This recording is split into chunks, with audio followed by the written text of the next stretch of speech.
Selamat pagi teman-teman.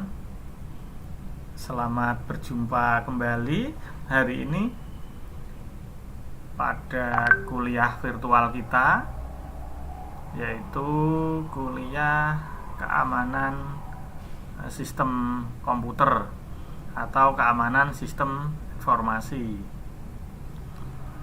Nah, pada hari ini saya mohon maaf ya, terlebih dahulu saya katakan permohonan maaf saya karena live saya tidak bisa tepat pada waktunya, sehingga harus mengawali live hari ini. Walaupun demikian, tetapi memang ini merupakan tanggung jawab saya sebagai seorang pengajar. Jadi materi tetap saya berikan walaupun live ini lebih awal ya. Tapi Anda, teman-teman semua bisa menyaksikan dan memutar ulang live yang sudah saya berikan, atau perkuliahan online secara virtual ini bisa diputar kembali kapan saja dan di mana saja. Dan saya ingatkan kembali agar teman-teman semua tidak lupa untuk presensi ya, melalui sistem yang ada di siakat.stekom.ac.id ya.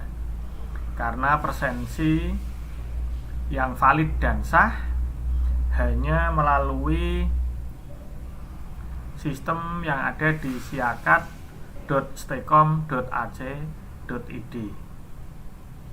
Nah, untuk materi kuliah kita hari ini yaitu tentang enkripsi dan dekripsi. Saya harap minggu-minggu kemarin ya, teman-teman semua sudah tahu dan mengikuti perkuliahan saya tentang baik di mata kuliah yang membahas tentang steganografi maupun mata kuliah yang membahas tentang kriptografi ya, dan algoritmanya. Nah, hari ini kebetulan kita akan sedikit mengulas tentang enkripsi dan dekripsinya. Walaupun nanti kita ada sedikit flashback ke belakang, melihat lagi materi kemarin ya. Kriptografi itu apa ya? Ternyata kriptografi adalah ilmu atau seni untuk menjaga pesan agar aman. Kripto itu berasal dari kata script atau rahasia, dan grafi itu berarti writing atau tulisan atau gambar. Tapi dalam hal ini kecenderungan grafi atau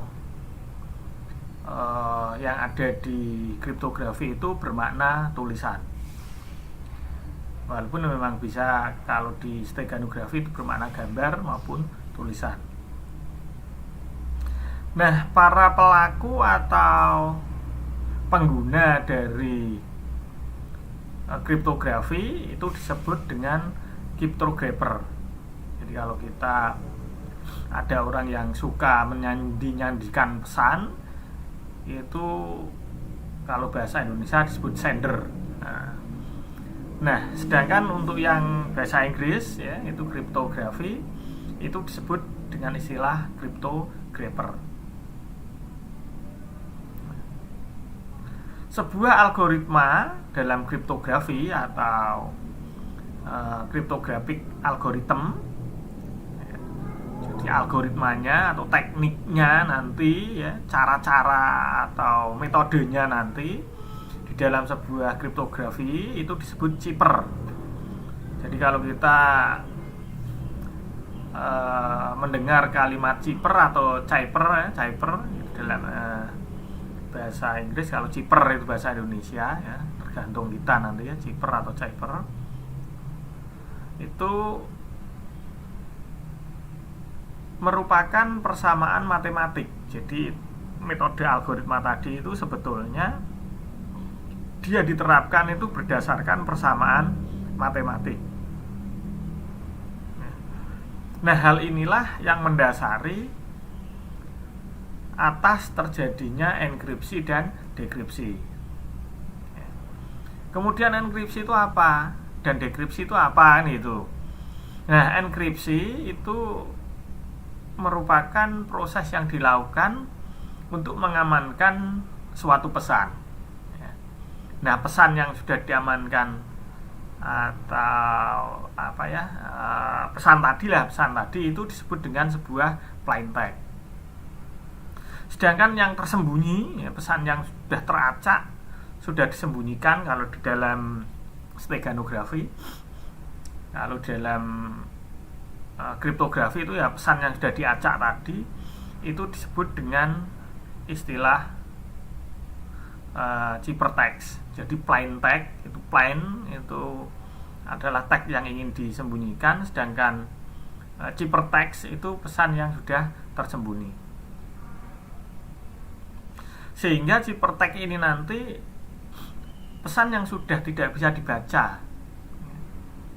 Walaupun nanti ada beberapa teknologi atau beberapa orang yang mencoba untuk mendekrip pesan ini sehingga bisa dibaca kembali, tapi prosesnya itu tidak semudah yang kita bayangkan, karena yang pegang kuncinya atau yang pegang sandi cara mengembalikannya itu ya yang berkepentingan yang ngirim dan yang dikirimi tentunya. Kemudian untuk dekripsi itu merupakan proses sebaliknya dari enkripsi, yaitu mengubah ciphertext menjadi plain text, mengubah kata semrawut, kata yang enggak genah tadi, kata yang sudah dibolak-balik, kata yang sudah kombinasikan tadi atau sudah disandikan tadi menjadi kata yang utuh kembali dan dapat dimengerti oleh si penerima. Itu namanya dekripsi, jadi proses pembalikan. Sedangkan kriptanalisis, jadi kriptanalisis itu ilmu untuk memecahkan ciphertext. Nah, jadi kalau kita mencoba-coba memecahkan sandi, mencoba-coba memasukkan keyword, mencoba-coba itu namanya percobaan kita tadi. Itu ilmu yang kita gunakan. Tentunya kita mencoba kan didasari dengan ilmu, tidak hanya langsung tancap gas, tembak di tempat langsung mainkan, itu bukan, tapi tetap kita akan didasari oleh sebuah ilmu. Nah, ilmu atau metode yang kita gunakan tadi itu disebut dengan kriptanalisis.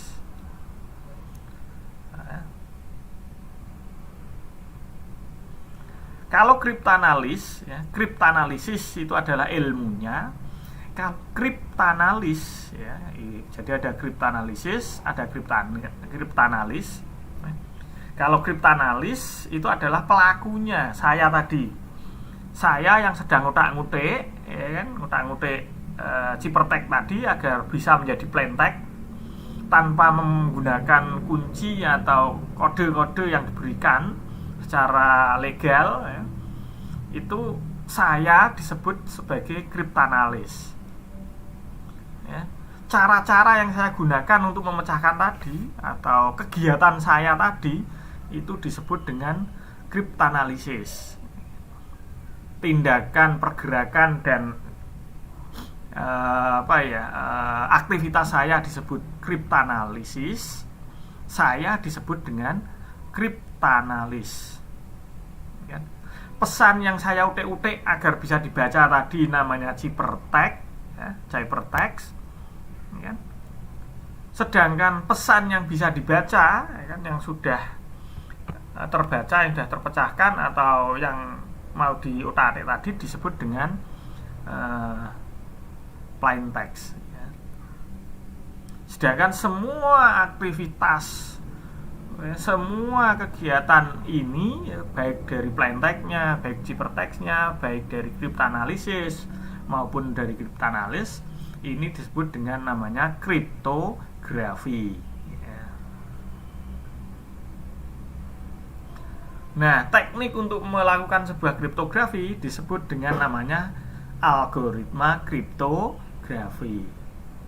Bisa dipahami ya. Kalau tidak bisa dipahami, nanti bisa bertanya melalui forum media-media yang sudah tersaji, baik di kolom komentar, ya kan, kolom live chat, maupun fasilitas di grup Communication Center Learning yang ada di media Facebook. Nah, enkripsi itu sendiri digunakan untuk menyandikan data. Jadi enkripsi itu dilakukan data atau teks tadi agar tersembunyi, agar tidak bisa dibaca orang. Nah, enkripsi ini dilakukan dengan menggunakan sebuah kunci atau key, password ya, dengan menggunakan password lah katakanlah ya.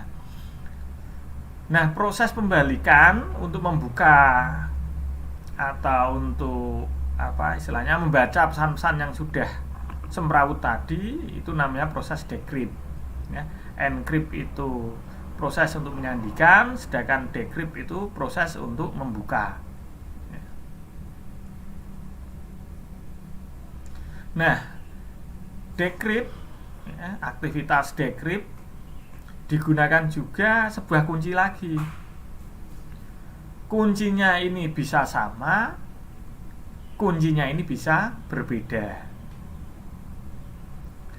ya. Jadi kuncinya bisa sama, kuncinya bisa berbeda.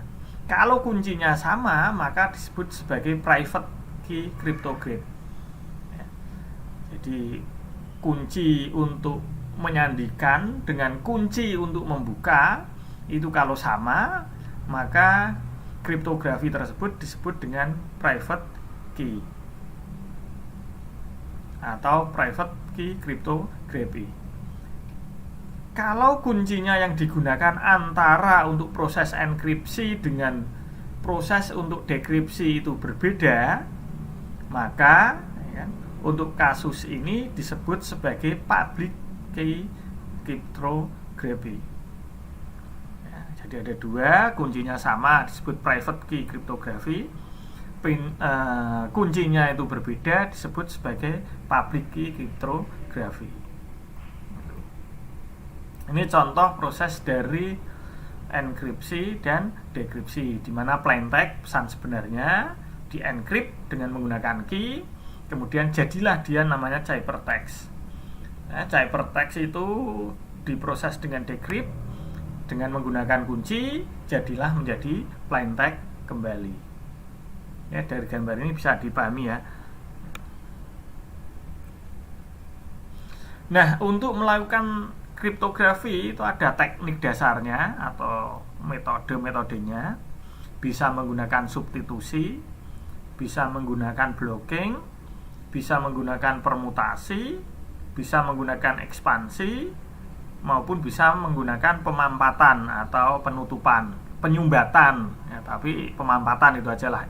Proses tidak bisa mengalir gitu aja lah, pemampatan. Ini yang proses untuk substitusinya. Jadi langkah pertamanya dengan membuat suatu tabel substitusi nanti. Jadi tabelnya nanti ya kita buat ya sesuka-suka kita ya. Jadi SSG ya. Jadi suka-suka gue gitu ya. Jadi kalau anak-anak sekarang yang generasi milenial itu biasanya suka dengan istilah SSG, suka-suka gue. Nah, itu membuat tabel substitusinya sesuka hati kita. Dengan catatan tapi ya, catatannya apa? Bahwa nanti penerima pesan itu harus memiliki tabel yang sama ya. Kalau tabelnya berubah sedikit satu huruf saja, itu alamat nanti biar ambiar semua, sudah nggak bisa dibuka pesannya. Jadi tabel yang dipunyai oleh si encrypt itu memang SSG ya, suka-suka gue. Tapi bagi yang decrypt, dia harus pegang tabelnya sama dengan yang buat ya. Tetapi ada cara lain, yaitu tabel substitusi itu dibuat secara acak, sehingga semakin acaknya tabel substitusi ini, semakin sulit ya key-nya nanti untuk dipecahkan. Contoh dari algoritma atau metode substitusi dalam kriptografi ini adalah tabel substitusi. Ya. Yang kedua, Caesar Cipher. Ya, Caesar Cipher ini menggunakan tabel substitusi atau menggunakan metode substitusi. Yang ketiga adalah ROT 13 ya.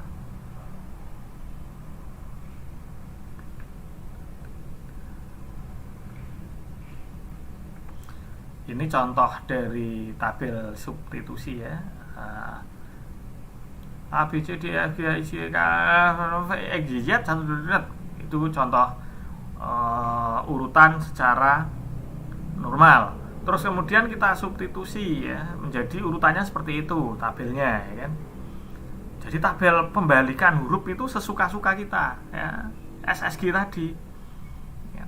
Nah, ketika kita menggunakan tabel yang kedua itu sebagai tabel urutan ya, kalau yang tabel pertama ABC itu kan standar ya kan. Nah, tabel baris yang kedua atau poin yang kedua itu setelah kita jadikan tabel substitusi SSG tadi, suka-suka gue, sehingga menjadi seperti itu. Nah, contohnya sistem, terus itu barisnya itu 7P7CQY kalau menurut tabel substitusi. Jadi tulisan sistem kalau kita buat tabel substitusi yang SSG tadi itu jadinya tulisannya jadinya 7P7CQY ya. Itu kalau kita menggunakan tabel substitusi. Sedangkan kalau kita menggunakan Caesar Cipher itu jadinya VLV WHP. Itu kalau kita menggunakan Caesar Cipher. Atau kita menggunakan yang ROT 13 ya kan? Itu FVF GRZ. Sehingga baik itu tabel substitusi Caesar Cipher maupun ROT 13 itu menggunakan tabel yang sama, yaitu poin yang kedua. Cuman metode cara pengambilannya saja yang agak berbeda. Ini yang model Caesar Cipher. Jadi Caesar Cipher itu pertama kali itu digunakan oleh Julius Caesar, yang pada prinsipnya itu setiap huruf digantikan dengan huruf yang berada 3 posisi dalam urutan alfabet. Jadi dia akan maju 3 langkah. Sebagai contoh, huruf A itu diganti dengan huruf D karena maju 3 langkah ya. A terus A, B, C, D kan. A maju 3 langkah, B, C, D, maka hurufnya diganti dengan D. Lah kalau B Pak, B ya maju 3 langkah, B berarti C, D, E. Kalau B berarti jadinya E gitu ya. Itu namanya Caesar Cipher. Jadi transformasi yang digunakan oleh Caesar Cipher ini adalah kalau kita ada huruf standar A, B, C, D, E alfabet itu menjadi D, E, F, G ya, dia diawali dari D. Nanti setelah ketemu Z dia balik ke A lagi. Nah, ini namanya Caesar Cipher. Mudah ya. Ini maju 3 langkah, maju 3 huruf. Ini yang ROT ya kan. Kalau yang tabel substitusi tadi kan suka-suka gue, mau saya balik, mau saya urutkan nomor berapa, mau saya tab kan, intinya kita membuat tabel dari huruf alfabet terus dari angka itu maju 3 suka-suka gue kalau tabel substitusi. Kalau Caesar Cipher itu dia maju 3 langkah atau 3 setelah huruf itu ya kan? Atau 3 setelah angka itu. Nah, ini yang ROT 13.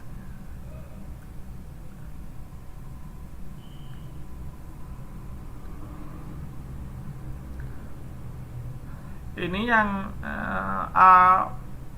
Authitridin ini dia menggantikan huruf yang letaknya 13 posisi darinya. Jadi kalau Kaisar Kuiper itu 3 posisi, kalau yang ROT 13 atau RUT 13 ini dia maju 13 langkah. Kalau A itu hurufnya N, kalau B berarti hurufnya O, dan seterusnya.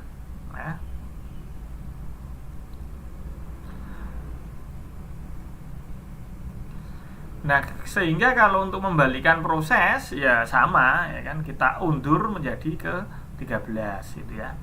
Ini perbedaannya tabel pada metode substitusi itu ada tabel substitusi, ada Kaisar Kuiper, ada ROT 13. Terus kemudian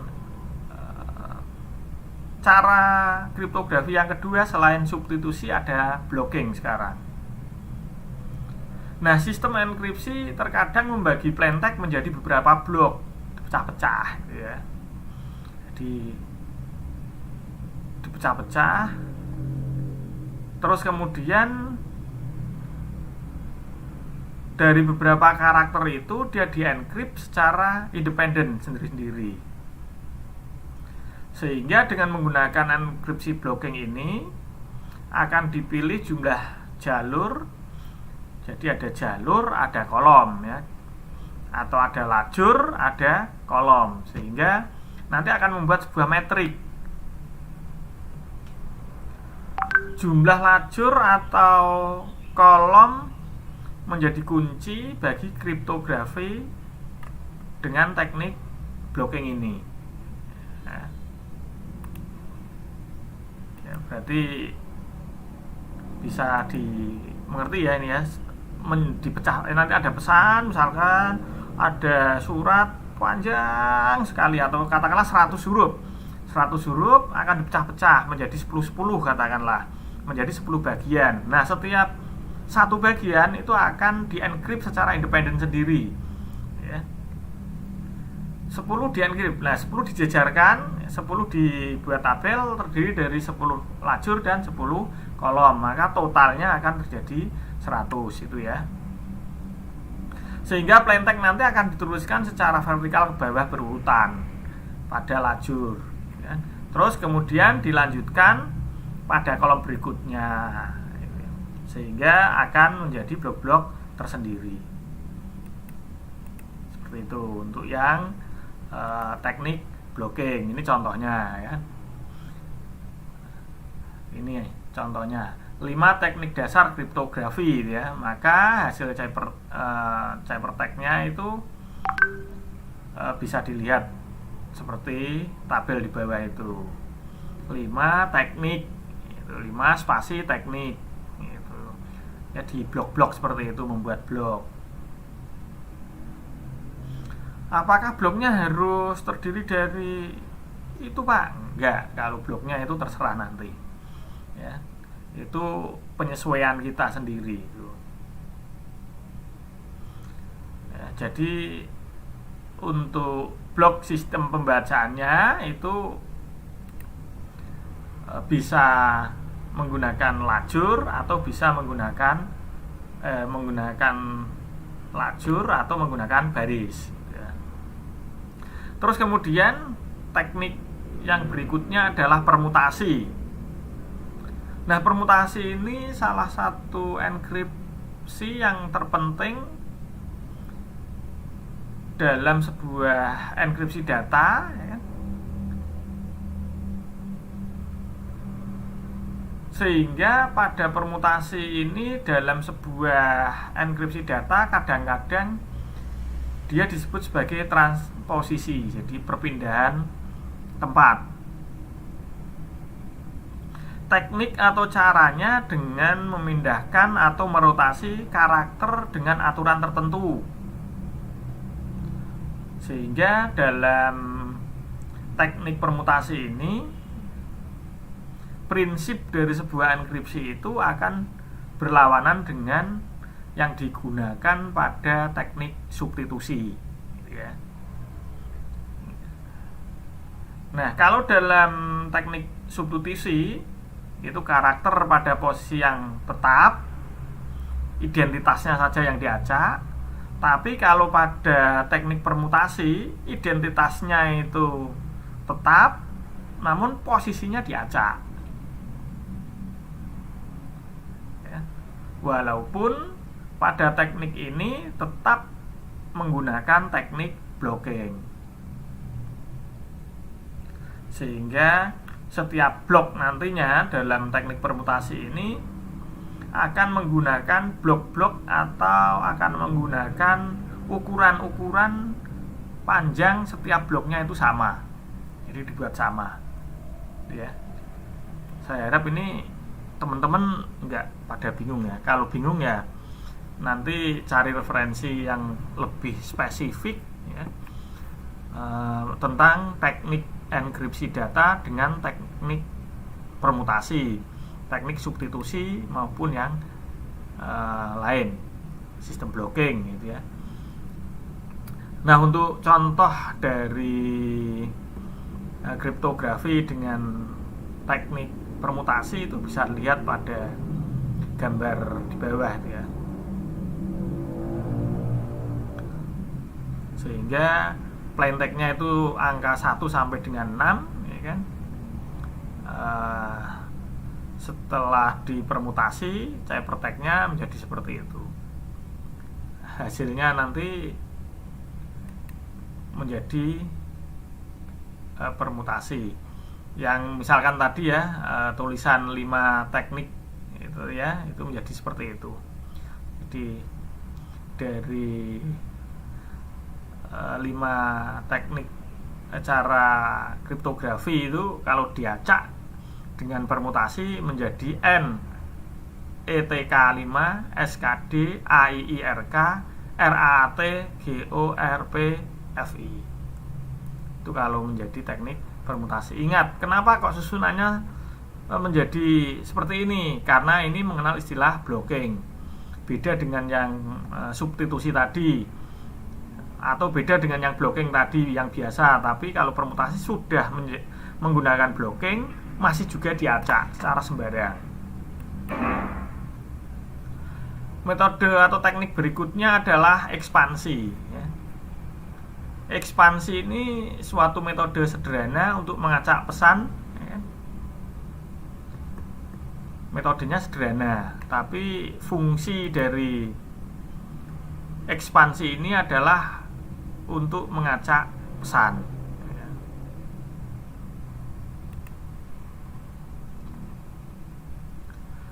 Salah satu contoh penggunaan ekspansi dalam enkripsi ini adalah dengan meletakkan huruf konsonan atau bilangan ganjil ya, yang kita lihat di sini contoh nih ya, tidak harus berarti. Ini yang contohnya itu menggunakan huruf konsonan atau bilangan ganjil. Jadi kalau kita ketemu dengan huruf konsonan ataupun ketemu dengan bilangan ganjil ya, maka akan ditambah dengan akhiran an. Nah, ini kalau ekspansi ini ya. Terus bila suatu kata dimulai dengan huruf vokal atau bilangan genap ya, kata loh ya, kata dimulai ini ya, kata dimulai dengan genap atau huruf vokal, maka ditambah akhiran i. Itu ekspansi contohnya ini. Tidak harus an dan i ya. Misalkan ditambah dengan nama kamu, terus kalau vokal dan genap ditambah nama pacar kamu, nah itu boleh. Jadi tidak harus an dan i, ini hanya contoh. Ini contoh. Jadi ini contoh 5 itu kan ganjil, kasih akhiran an, 5 an. Nah, itu ya. Nah, ini contohnya. Ini bisa dipahami ya, semoga enggak mumet-mumet amat ya kan. Karena amat saja tidak mumet. Nah, kita santai, enjoy saja. Paling-paling pertemuan kuliah kita kan tinggal 1 untuk minggu depan ya. Semoga tidak ada halangan rintangan ya.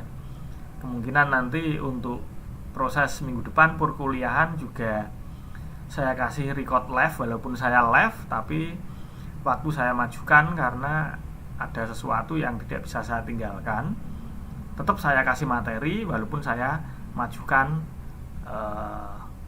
waktunya. Ini untuk pemampatan ya. Jadi pemampatan digunakan untuk mengurangi panjang pesan. Pesannya biar tidak panjang banget ya. Atau jumlah bloknya ya kan. Jumlah bloknya kita kurangi biar tidak semrawut cara membuatnya ya. Contoh lagi, pemampatan itu akan menghilangkan karakter ketiga gitu ya. Itu contoh pemampatan. Terus kemudian karakter-karakter yang dihilangkan tadi akan digunakan di pesan lampiran. Ya, itu contohnya ini. Ini bisa nanti video saya bisa diputar ulang lagi. Anda mutar video saya berulang-ulang. Kira-kira kalau nggak paham di pause, lalu di back, pause back. Nanti tulisannya dibaca, dipahami, dan dimengerti. Contohnya seperti ini. Kalau pemampatan intinya menghilangkan karakter gitu ya. Entah karakternya yang berapa yang Anda hilangkan terserah gitu ya, dari setiap kata atau setiap kalimat.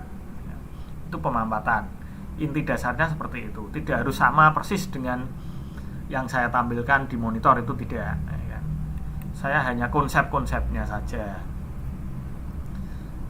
Ya, ini untuk tugas dari teman-teman pada pertemuan hari ini ya, karena saya nggak bisa memberikan materi banyak, tidak bisa memberikan materi secara detail karena kondisi yang memaksa saya harus memberikan record hasil live ya, walaupun ini saya lakukan secara live, tapi nanti record yang saya berikan ke teman-teman saya harap bisa membantu untuk lebih paham dan lebih mengkaji, mendalami tentang keamanan data. Tugas ini saya harap tidak terlalu membebani dari teman-teman semua, karena tugas ini tidak harus dikumpulkan. Kalau Anda mengumpulkan juga boleh, tidak juga tidak apa-apa. Dan tugas ini tidak akan berefek pada nilai yang teman-teman nanti peroleh, karena tugas ini sifatnya saya hanya ingin teman-teman nanti bertambah keahlian dan bertambah skill dalam bidang kriptografi. Itu saja tujuan saya. Jadi tidak harus dikumpulkan. Boleh dicoba-coba, boleh untuk menjadi bahan renungan, boleh untuk dikerjakan ya kan? Saya harap teman-teman mengerjakan semua walaupun itu hanya untuk bahan renungan. Nah, pertama itu ada plain text ya. Misalkan ujian sistem keamanan komputer dilaksanakan pada hari Senin. Apa hasil ciphernya jika menggunakan teknik substitusi ROT 13? Ingat, ROT 13 adalah menggunakan huruf loncat 13 berikutnya. Ya. Terus teknik blocking ya. Jadi nanti satu blok itu terdiri dari 6 karakter, 6 kotak ya. Jadi yang pertama itu substitusi ROT 13 hasilnya seperti apa. Kalau teknik blocking itu seperti apa ya. Satu bloknya terdiri dari 6 minta saya. Karena kan SSG tadi ya kan, Anda menggunakan blok berapapun boleh, tapi saya mintanya yang 6 biar nanti sama. Terus yang ketiga jika menggunakan teknik permutasi. Yang keempat dengan menggunakan teknik ekspansi. Dan yang kelima menggunakan teknik pemampatan. Itu ya. Saya harap untuk pertemuan hari ini saya akhiri sekian. Sekali lagi saya mohon maaf akan hal ini karena kendala non teknis yang terjadi sehingga perkuliahan saya kasih dengan jam yang maju. Walaupun Anda bisa menyaksikan pada tepat jam yang sama dan Anda putar ulang setiap waktu dimanapun dan kapanpun berada. Untuk hari ini dari saya sehari sekian. Saya lagi mohon maaf. Terima kasih. Selamat pagi.